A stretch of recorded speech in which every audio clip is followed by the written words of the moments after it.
ज्योतिष विद्या का लाभ लेने के लिए हमारे चैनल को सब्सक्राइब करें और बेल आइकन प्रेस करें ताकि सबसे पहले अपडेट पहुंचे आप तक। नमस्कार, आप सभी दर्शकों का बहुत बहुत स्वागत है मेरे चैनल पर। मैं आचार्य पंकज शास्त्री आपका अपने चैनल पर हार्दिक अभिनंदन करता हूं। उपस्थित हूं ज्योतिष सम्मत बहुत ही महत्वपूर्ण जानकारी को लेकर के। पीछे हमारा चर्चा का विषय बना हुआ था जन्म पत्रिका विश्लेषण, जन्म पत्रिकाओं के प्रमुख राजयोग और कुछ दोषों को लेकर के हमने वीडियो डाली। हमने धन योग की वीडियो डाली, जातक की जन्म पत्रिका में वित्त कैसा रहेगा, प्लेलिस्ट में धन योग की वीडियो है। सूर्य चंद्रमा से कौन कौन से योग और दोष बनते हैं यह भी हमने आपको बताया, और साथ ही हमने बताया आपको पंच महापुरुष योग, मंगल के रोचक योग से लेकर के शनि देव के सस योग तक का संपूर्ण विश्लेषण हमने किया। और आज हम ऐसे ही एक कुयोग या जन्म पत्रिका दोष को लेकर के उपस्थित हैं, जिसे ज्योतिष में दरिद्र योग कहा जाता है। तो हम जानेंगे जन्म पत्रिका में दरिद्र योग कैसे बनता है, लेकिन उससे पूर्व हम जानेंगे दरिद्र योग होता क्या है। जातक की जन्म पत्रिका में यदि दरिद्र योग हो, किसी भी जातक की जन्म पत्रिका में हो, लग्न पत्रिका से यह योग देखे जाते हैं। और यदि लग्न पत्रिका में दरिद्र योग जातक का बने तो उसे अपने जीवन में धन के लिए अत्यधिक संघर्ष करना पड़ता है। बहुत भाग्यशाली नहीं कहा जा सकता है वह जातक धन के मामले में और वित्त को लेकर के। जातक जीवन पर्यंत मेहनत करता है, खूब कर्म करता है, अत्यधिक प्रयास करता है, लेकिन धन की प्राप्ति उस प्रकार उसे नहीं होती है जैसे उसे होनी चाहिए।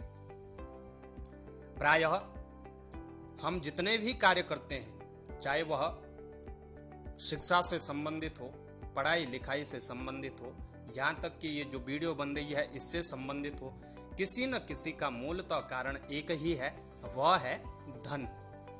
किसी भी प्रकार से जातक अपनी उन्नति के लिए धन के लिए लालायित रहता है, लेकिन क्या सभी को उस प्रकार धन प्राप्त होता है जिस प्रकार वह मेहनत करते हैं? तो आपको इसका जवाब मिलेगा नहीं।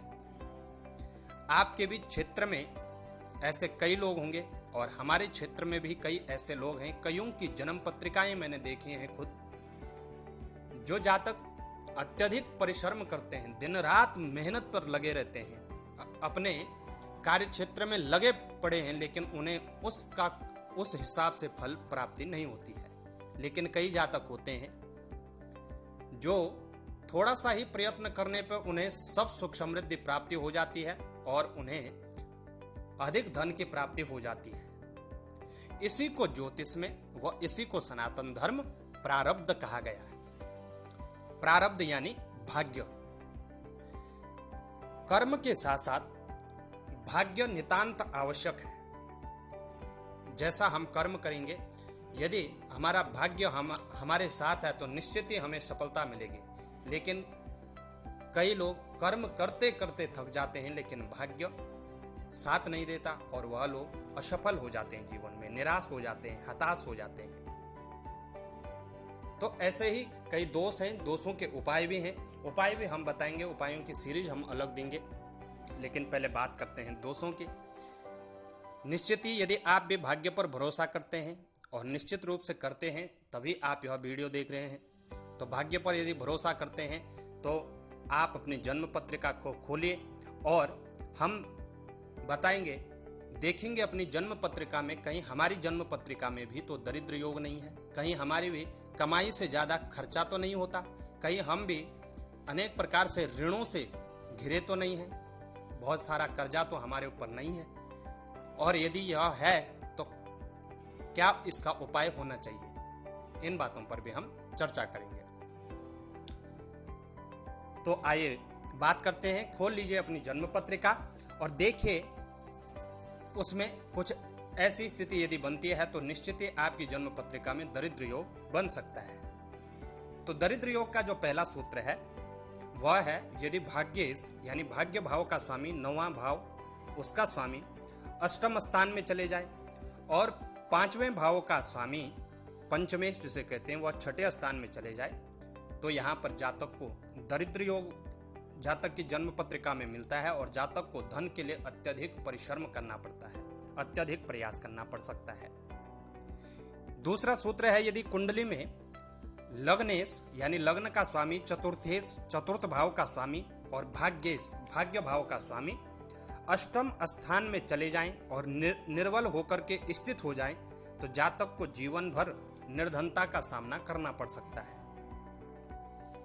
यदि किसी भी कुंडली में गुरु, शुक्र और मंगल ये नीच राशि में हो, गुरु, शुक्र और मंगल, देवगुरु बृहस्पति, शुक्र और मंगल यदि नीच राशि में हो तो पंचम, सप्तम, नवम और दसम भाव में स्थित हों, वह आय स्थान पर स्थित हैं, जिसे हम लाभ स्थान 11वां भाव कहते हैं, वहां पर स्थित हैं, तो महान दरिद्र योग जातक के जन्म पत्रिका में बनता है और ऐसा जातक भी जीवन पर्यंत गरीबी में अपना गुजारा चलाता है। चौथा सूत्र, यदि केंद्र में पाप ग्रह निर्बल होकर के स्थित हों और उन्हें कोई भी शुभ ग्रह नहीं देखता हो तब भी दरिद्र योग बनता है। पांचवा, यदि धन के स्थान में शनि और केतु स्थित हों और निर्बल अवस्था में हों तो निर्धनता का सामना ऐसे जातक को अपने जीवन काल में करना पड़ता है।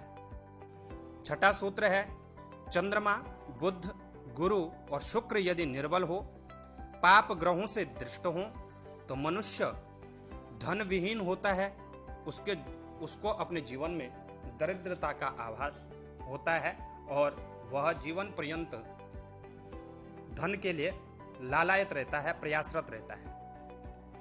सातवां सूत्र है, मंगल, चंद्र, गुरु और शुक्र, मंगल, चंद्र, गुरु और शुक्र यदि नीच होकर के 5वें भाव में, लग्न में और 11वें भाव अथवा पराक्रम स्थान पर 3रे भाव में स्थित हों तो ऐसे जातक का मंदभाग्य जातक योग बनता है, यह भी दरिद्रता और कष्ट प्राप्त करता है। एक और सूत्र, चंद्रमा लग्न में और गुरु व्यय स्थान में हो, केतु के साथ शनि हो तब भी प्रबल दरिद्र योग बनता है।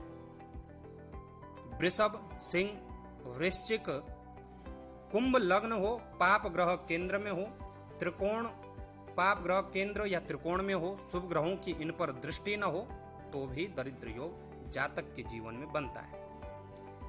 यदि लग्नेश व्यय और व्ययेश लग्न में हो, लग्न का स्वामी व्यय भाव में हो और व्यय का स्वामी लग्न भाव में हो तब भी दरिद्र योग बनता है। जातक अपने जीवन में जितना भी धन अर्जन करता है उससे अत्यधिक व्यय कर देता है, खर्च कर देता है और जीवन पर्यंत ऋण में ही घिरा होता है। सूर्य और चंद्र की युति यदि लाभ स्थान 11वें भाव में बने, सूर्य चंद्र की युति और पाप ग्रहों से दृष्टित हो तो तब भी दरिद्र योग का निर्माण होता है और ऐसे जातक को भी जीवन पर्यंत धन के लिए प्रयास करना पड़ता है, अधिक संघर्ष करना पड़ता है और जातक को सरल सहजता से धन की प्राप्ति नहीं होती है। तो प्रिय दर्शकों, हमने आज की जन्म पत्रिका विश्लेषण में देखा कि कैसे बनता है जातक की जन्म पत्रिका में दरिद्र योग। निश्चित ही हम प्रार्थना करते हैं हमारे किसी भी दर्शक, जितने भी दर्शकों तक हमारा यह वीडियो जा रहा है, किसी की जन्म पत्रिका में योग ना हो, सब अच्छे धनवान बने, अच्छे ऐश्वर्यशाली हों। लेकिन यदि किसी भी जन्म पत्रिका में ऐसे योग दिखे तो उसका उपाय भी हम आपको बताएंगे। उपाय वाली सीरीज में अवश्य उसका उपाय बताएंगे। तो बने रहे हमारे चैनल पर। जानकारी अच्छी लगे तो इसको शेयर अवश्य करें, सब तक पहुंचाएं और चैनल पर यदि आप नए हैं तो सब्सक्राइब करना ना भूलें। साथ ही कुंडली विश्लेषण यदि आप करवाना चाहते हैं तो आप हमसे संपर्क भी कर सकते हैं। नमस्कार।